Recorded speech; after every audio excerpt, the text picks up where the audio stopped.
Um protesto no bairro Operário da Moca, em São Paulo, 100 anos atrás, marcou para sempre a luta dos trabalhadores no Brasil. Foi a greve de 1917.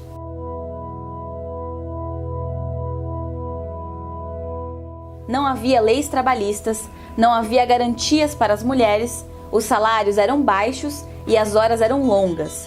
Fora das fábricas, a vida não era mais fácil. A época era de crise econômica e a revolta explodiu. O protesto tornou-se uma greve, a maior greve que São Paulo já viu.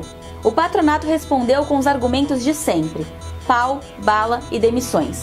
A pressão dos pobres foi tamanha que os ricos tiveram que ceder depois de 2 meses, junho e julho de 1917, com todas as fábricas paradas.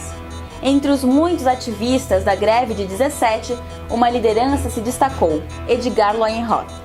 Leuenroth era um bom orador, organizou o Comitê de Defesa Proletária, fundou o jornal A Plebe, que rompeu o silêncio da imprensa e deu espaço para os protestos. Personagem pouco conhecido fora dos livros de história, o líder grevista foi recuperado pelo jornalista Paulo Marcum em seu programa Retrovisor, interpretado pelo ator Vinícius Meloni.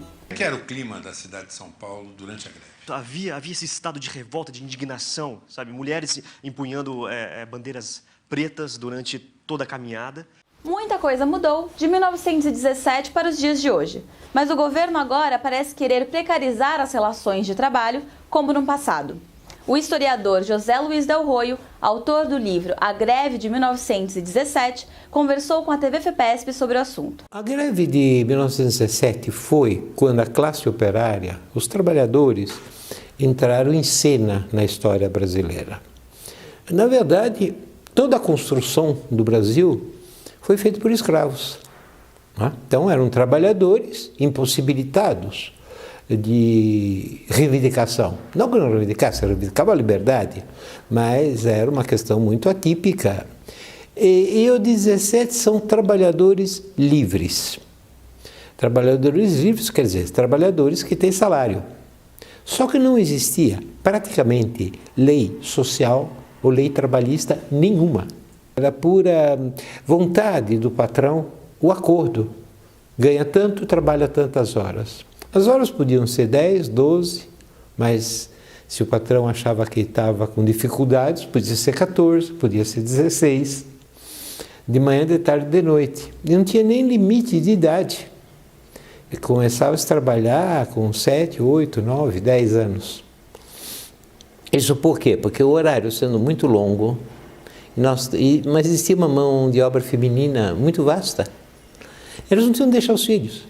Então levavam para as fábricas. E assim se aproveitava e fazia as crianças trabalharem. Ora, parecia uma descrição já feita muito tempo, 50 anos atrás, 60 anos atrás, daquele período, do Engels, quando ele descreveu a situação da classe operária na Inglaterra. A situação em 17 era muito parecida. A greve de 17, ela foi vitoriosa e ela conseguiu impor algumas questões trabalhistas, por exemplo, o não trabalho feminino à noite, uma limitação de idade, as crianças não podiam trabalhar, e alguma série de coisas assim.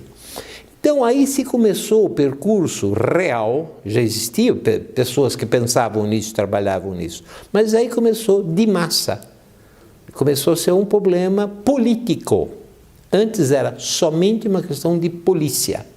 Agora, com essa greve, passou a ser uma questão política, vai ser um percurso muito longo, com muito sacrifício, muita luta, muita prisão, muita deportação, muita tortura, muita morte, até chegar a uma coisa que nós chamamos hoje, né, consolidação das leis trabalhistas. E hoje nós temos uma grande ameaça às relações de trabalho. Bom, se fosse possível, eles gostariam muito de voltar a 1917, um pouquinho antes da greve. Hoje, o bloco de poder, eles querem chegar exatamente a um século atrás. Alguns têm alguma vontade de chegar antes de 1888, quem sabe a escravidão. Mas é que a escravidão, que o escravo custa, então é melhor um de graça, né? Quer dizer, o que está acontecendo no Brasil é uma coisa inimaginável.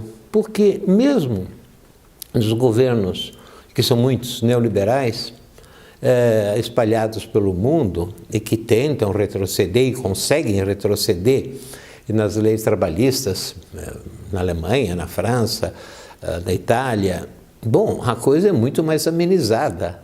Se você destrói a força de trabalho, se você destrói aquele mínimo que os trabalhadores têm, não existe possibilidade de construir nação. Como vencer esse jogo com forças tão desiguais, Delroy, na sua visão?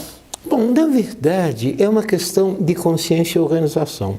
A força decisiva é do trabalhador. É ele que produz.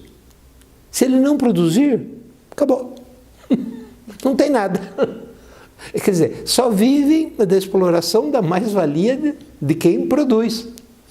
Então nós temos uma ideia errada, que eles têm a força ilimitada. Não é verdade. Quem tem a força ilimitada é o trabalhador. Se parar, parou. Ora, em São Paulo, em 1917, pararam 45 dias. Acabou. A cidade acabou, não tinha mais nada. Não tinha mais nada. Eu sei que é difícil ter essa consciência, chegar a isso, mas é isso que nós temos que chegar. A força está na mão de quem produz. E quem produz é quem trabalha.